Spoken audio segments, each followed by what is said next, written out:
There is no shortcut way. Sir আপনি একটু বলে দেন তো আমি কিভাবে পৃথিবীটাকে হাতের মুঠায় নিয়ে আসবো। এটা সম্ভব না। সবকিছুর একটা লজিক্যাল স্টেপ আছে, একটু একটু করে ধীরে ধীরে হয়, ধীরে ধীরে হয়।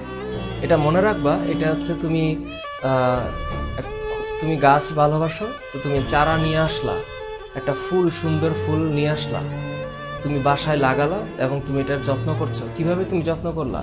তুমি মনে করো যে প্রথম দিনই তুমি 100 লিটার পানি ঢেলে দিছো চারার মধ্যে, একেবারে একদিনে বড় হয়ে যাবে। এটা সম্ভব? প্রতিদিন একটু একটু করে পানি দিলে তাহলে যত্ন হবে। ওই লেখাপড়াটা একই রকম, প্রতিদিন করতে করতে করতে করতে একটা পর্যায়ে গিয়ে ভালো কিছু হয়।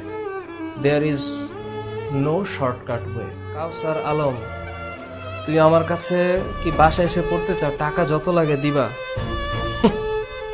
এই চিন্তা যতদিন করবা ততদিনই পড়াশোনা হবে না।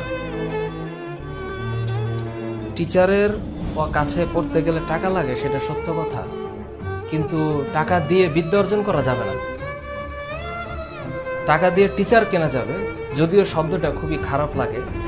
আমরা এখন টাকা পয়সার লেনদেন, এই যে ফেসবুকে আমি এতদিন ধরে ক্লাস নিচ্ছি, আমার তো কোনো ইনকাম তোমাদের কাছ থেকে নাই, কিন্তু তোমরা মাথায় রাখবা টাকা দিয়ে হয়তো একটা শিক্ষকের সময় কিনতে পারবা, কিন্তু বিদ্যা কেনা যাবে না। বিদ্যা কিনতে হইলে তুমি আগে বলবা যে স্যার আমার যত ঘন্টা পড়তে হয় আমি পড়বো, কিন্তু আপনার কাছে পড়বো। এটা হচ্ছে শব্দ।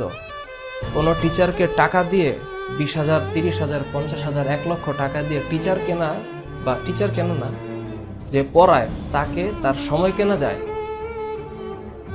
নলেজ কেনা যায় না। এটা এই শব্দগুলোর ব্যবহার বন্ধ করতে হবে, ঠিক আছে?